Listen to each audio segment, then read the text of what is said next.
If you want to see the change in the world, be the change yourself first. That's what I have learned from one of the sayings of the greatest leader of India, Mahatma Gandhi. Hi, Mushtaq Saeed with you on my Monday Recharge.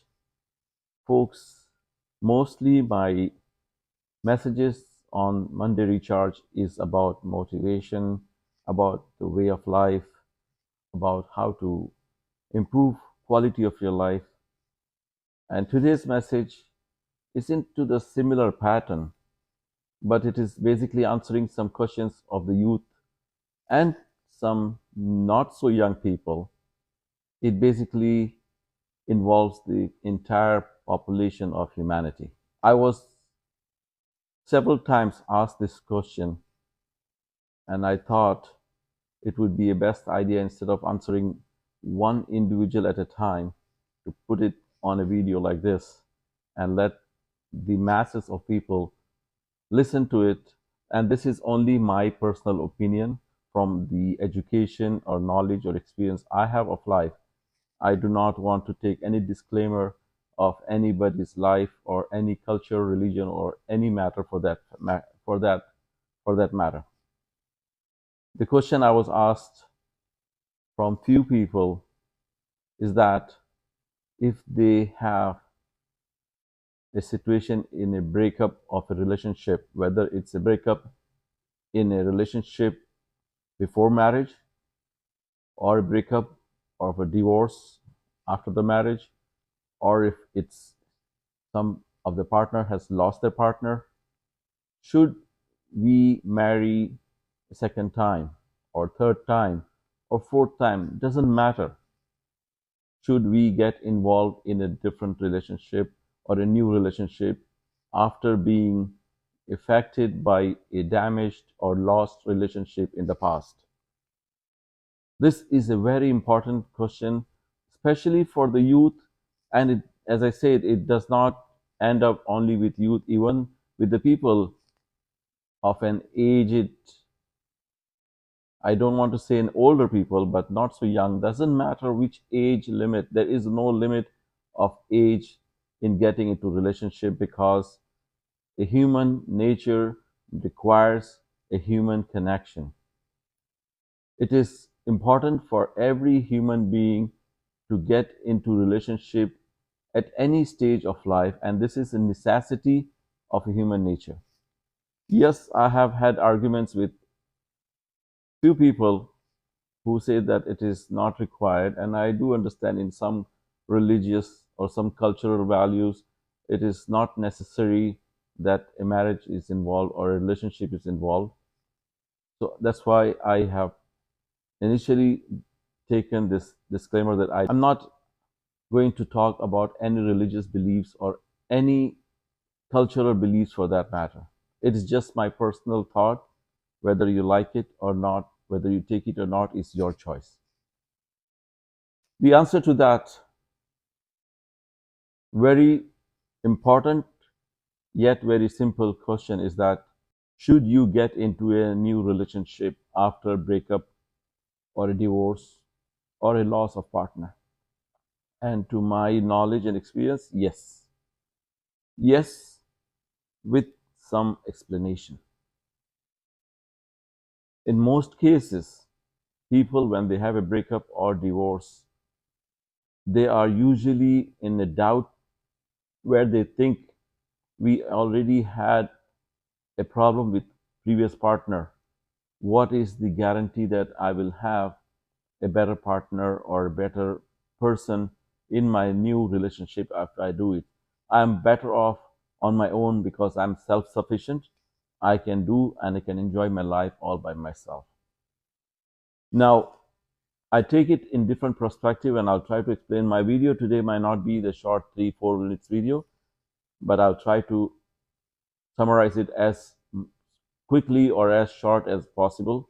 But it's still a very complicated subject where person needs to understand that getting into relationship is not about expecting the other person to do something for you. It's about what you have an intention to get into relationship for. And when I said yes, you should get into relationship again, not for the purpose of expecting that other person should be good to you or should be taking care of you or should be whatever should be is not going to help you. But if you decide that I want to get into relationship because I can probably help somebody else with my relationship for the rest of the other person's life, what can I do better for somebody? And that will change the whole perspective of getting into a relationship. Because many times I have asked this question to couples or to people who are having arguments within the couple, that what kind of a percentage should you be putting yourself and should your partner be putting yourself into a relationship? And most of the time people come with the answer is it should be a 50-50. Both the parties should put them efforts to there. And the answer is not that. The right answer to that is both the partner should come up with 100% from each side. Now, if you had a broken relationship, no matter what, I don't want to come into an argument that he or she was not right or he or she was not. Every human being is different. Every person is brought up in a different way. They have different values in their family. And when you connect with each other, it's the first instinct that you get it is not necessarily the best understanding. It comes in because that time you probably have just got some kind of attraction, no matter whether it's attraction to the features of or the beauty or whatever, or maybe humor, a lot of things that gets attracted to another partner. But the main thing is that once you start to live a life together, you start to understand that there is differences that we need to overcome. And then we start working that I will give so much, but the partner should also give me so much. When you start to expect something, then you are going to hurt yourself. When you start giving, and also this I've heard many times when people say that I've been giving, but I'm not receiving anything. When you're giving, what does it mean of giving? Giving means to give, not to expect.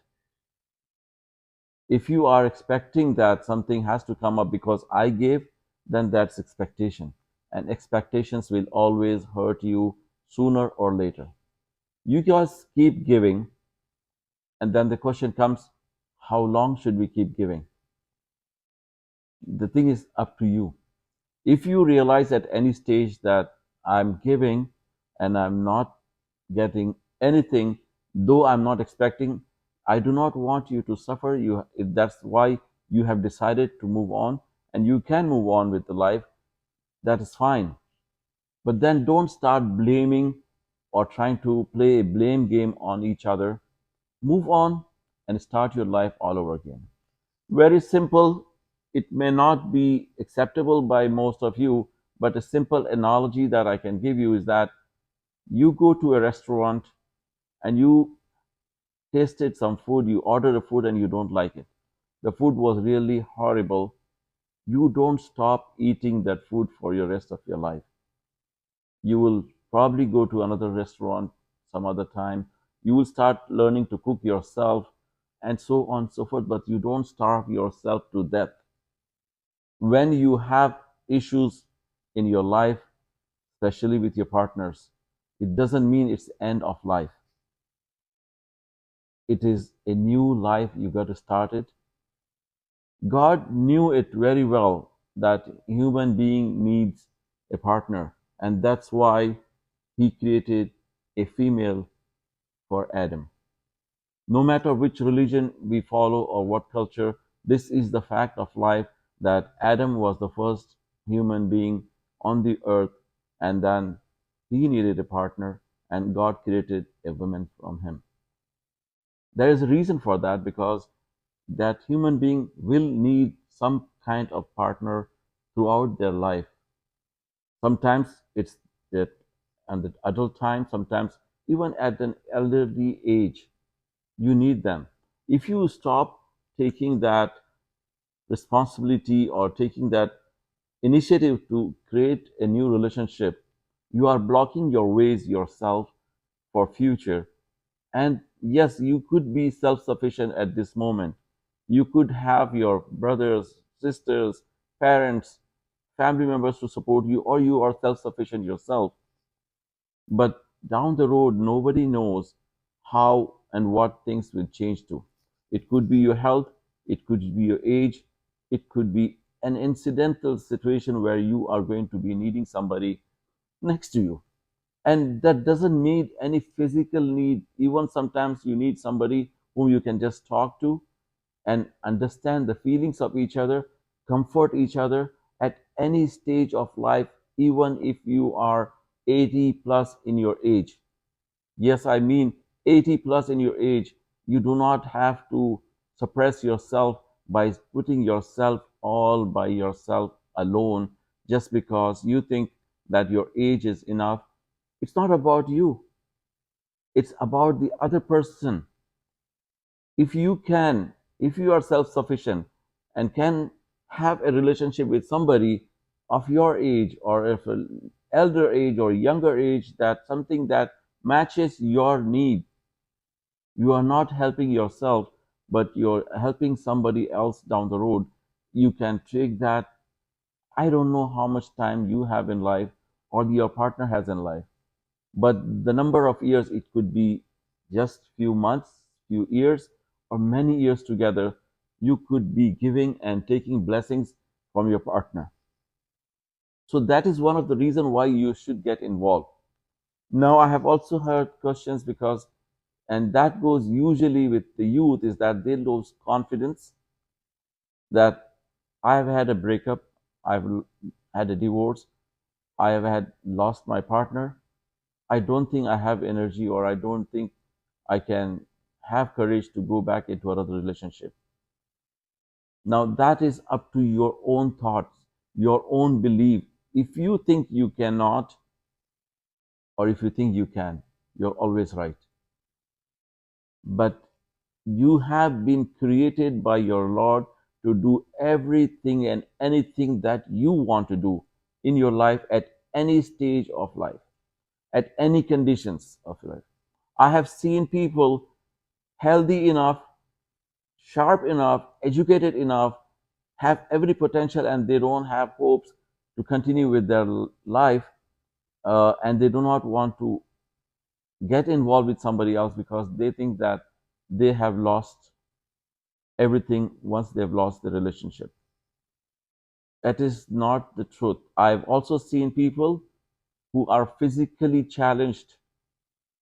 They might not have their limbs, they might have uh, no eyesight, they might have some, they might have problems with any physical body, or even they are not beautiful enough or handsome enough, burned at cases. I've seen them giving so much of love and care for their partners, not just the partners. Even if you get involved or get married or engaged or in a relationship with somebody who have children, can you imagine that you take care of the children of your partner by love, care, and nurturing them? This is a blessing in disguise. The world revolves around us, and you get what you give. All I'm asking you is to try and give something. Get into relationship only because you want to give. Get into relationship only because you want to prove yourself that you are worthy of something, you are worthy of helping somebody, you're worthy of growing this generations on and on. It's up to you whether you are a female or a male, it doesn't matter. Every single human being needs a human being's touch, a human being's warmth, a human being's intellectual. Whatever is your desire, you might suppress it now, but it suppressing your desires not only just keeps you away from the blessings of your Lord, but it also creates illness without any reason, because suppressing yourself is like increasing chances of more illness in your life. This is again my personal thought, whether you like it or not. I thought if this few words can help somebody down the road to get back into relationship, to get back into your own life, to increase yourself in developing your life and somebody else's life in with your help, with your understanding, and take a chance. There is no better thing than taking a chance. If you fail, that's a clear direction that you are doing something compared to those who are not doing anything. The best for every human being, if you want to grow, you need to try hard. Even if you fail, get up and do something differently. But main intention is that you need to have the right intention of why you are going to do that, or why you're getting into a relationship, or why are you going to help somebody. You see, you can help somebody financially, you can help somebody with your words and encourage them, help them to a certain stage. But how about if you can dignify them by taking them into your relationship and giving them a spousal authority or spousal dignity in culture, in every aspect of their life?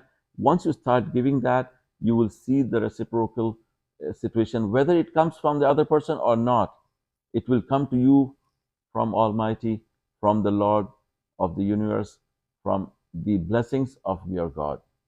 This is all I wanted to share with you today, and I wish you that you enjoy your life at the fullest with somebody along with you, somebody to ride with you, somebody to get older with you, somebody to be with you when you are not keeping well, somebody that you can put your head on their shoulder and cry. That's all I wanted to remind myself and every one of you today, leaving you with this thought of getting into relationship and getting back into your life. Looking forward to see you soon with a new message to charge your day every single day of your life. Until then, you guys have a great one.